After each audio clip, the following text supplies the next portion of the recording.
బీసీల మద్దతు కాంగ్రెస్ పార్టీకే ఉందని రాష్ట్ర బీసీ సంక్షేమ సంఘం అధ్యక్షులు రవికృష్ణ గౌడ్ అన్నారు.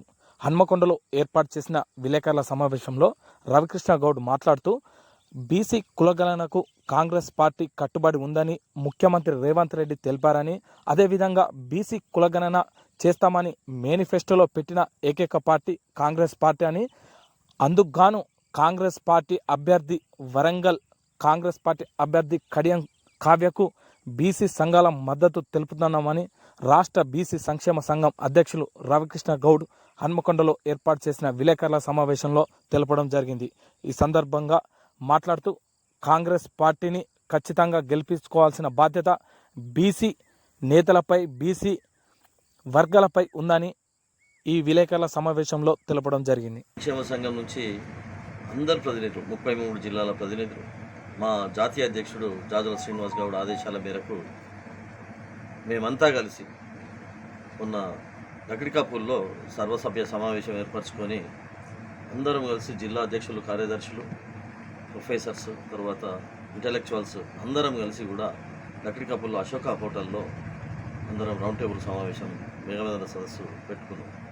దాంట్లో భాగంగా అందరి అభిప్రాయ సేకరణ చేసి బీసీలంతా ఒకటై మనమంతా ఒక నిర్ణయానికి రావాల్సిన అవసరం ఉంది. 75 సంవత్సరాల పైబడి స్వతంత్రం వచ్చి కూడా బీసీలకు న్యాయం జరగలేదని అందరూ కూడా ఏకాభిప్రాయాన్ని వ్యక్తం చేశారు. అందరూ కూడా మనము మేమెంతో మాకంతా అనే నినాదంతో ఇవాళ అందరం కూడా మనము రావాల్సినటువంటి మన హక్కులను, రావాల్సినటువంటి రిజర్వేషన్లను చట్టబద్ధత చేయాలి. మేమెంతో మాకంతా అంటే మేమున్న జనాభాను తమరు ప్రభుత్వాలు కూడా విస్మరించి, బీసీలను విస్మరించి మా జనాభాను కులగణన చేయట్లేదు, జనగణన చేయట్లేదు. మీరు కుక్కలకు, నక్కలకు, పులులకు, సింహాలకు చేస్తారు, మరి మనుషులకు, బీసీలకు కనీసం కూడా మీరు కులగణన చేయకుండా ఎన్ని రోజులు ఇట్లా ప్రొలాంగ్ చేసి మమ్మల్ని మా జీవితాలతో ఆడుకుంటారు? మా విద్యార్థుల పరిస్థితి ఏంది? మా ఉద్యోగుల సమస్య ఏంది?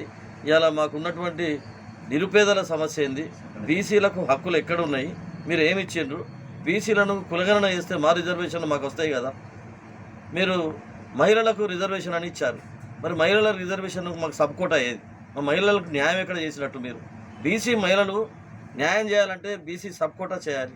మీ కేంద్ర ప్రభుత్వం, కేంద్రంలో మీరు మాకు బీసీలకు మంత్రిత్వ శాఖను ఏర్పాటు చేయాలి. మాకు ఉన్నటువంటి హక్కులన్నీ మొత్తం నిర్వీర్యం చేసి మమ్మల్ని ఓటు కోసం వాడుకొని ఓటు వేయడానికి మాత్రం తప్పించి దేనికి పనికిరానంటూ బీసీలను మీరు ఇట్లా చేస్తుంటే ఖచ్చితంగా మీకు పోయినసారి చూశారు అసెంబ్లీ ఎలక్షన్స్లో బీసీలను విస్మరించిన బీఆర్ఎస్ పార్టీని అందరం కూడా ఏకతాటి మీదకి వచ్చి బీఆర్ఎస్ పార్టీని ఓడించిన ఘనత మా బీసీలకే వచ్చిందని సగర్వంగా చెప్తున్నాం. రేపు రాబోయే ముందు కాలంలో కూడా రేపు మాకు కనుక న్యాయం చేయకపోతే ఏ పార్టీనైనా బొందబెట్టడానికి సిద్ధమని సవినయంగా మనవి చేస్తున్నాం. ఇవాళ మా ప్రధానమంత్రి గారు మోదీ గారు బీసీ అని మేము గర్వపడ్డాం. మరి వచ్చిండ్రు, వారు మనకు ఏదో చేస్తారు. ఇవాళ మన బీసీ బతుకులు మంచి అయ్యే పరిస్థితి వచ్చింది. మనకు ఏదైనా కూడా రేపు చేస్తాడనే దాని ధైర్యం మీద 10 సంవత్సరాలు కూడా చూసాం. కానీ ఆయన కనీసం కూడా కులగణన మీద కనీసం కూడా చూపకుండా మా బీసీలను కూడా విస్మరించాడు. కాబట్టి ఖచ్చితంగా కూడా బీజేపీ పార్టీని కూడా మేము బీజేపీ పార్టీని కూడా పార్టీ వైపు చూడము. మేము వాళ్లకు ఓటు వేసే పరిస్థితిలో లేము. మా బీసీలంతా ఏకమై బీజేపీని కూడా మేము ఓటేసే పరిస్థితిలో లేమని చెప్పారు. మేము దాని మీదనే డిపెండ్ అయి ఉన్నాం. మేము అనుకుంటున్నాం, కాంగ్రెస్ పార్టీ మొన్న భారత్ జోడో యాత్ర లోపల రాహుల్ గాంధీ గారు వచ్చేసి మేము రిప్రజెంటేషన్ ఇచ్చాం. ఒక 60-70 మంది సభ్యులం. జాజుల శ్రీనివాస్ గౌడ్ జాతీయ అధ్యక్షుడు, నేను బైరి రవికృష్ణ గౌడ్ స్టేట్ ప్రెసిడెంట్, జిల్లా అధ్యక్ష కార్యదర్శులు అందరం కలిసి ఒక 70 మంది వెళ్ళి భారత్ జోడో యాత్ర రిప్రజెంటేషన్ ఇవ్వడం జరిగింది. మా కులగణన చేయాలి, ఓబీసీ కులగణన చేయాలి అంటే వారు కూడా స్పందించి ఓబీసీ 70 కోట్ల మంది ఓబీసీలకు జాతీయ స్థాయి లోపల నేను కులగణన చేయడానికి కానీ సిద్ధంగా ఉన్నాను. జనగణన కానీ కులగణన కానీ తప్పకుండా చేస్తా.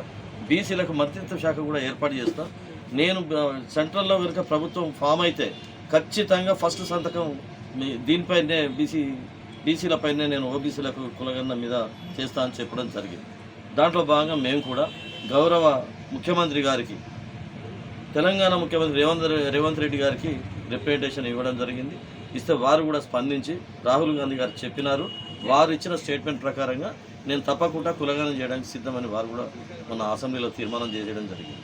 తర్వాత ఈ మన జీవో కూడా అసెంబ్లీలో తీయడం జరిగింది. 65 జీవోను అమలు చేయడం జరిగింది.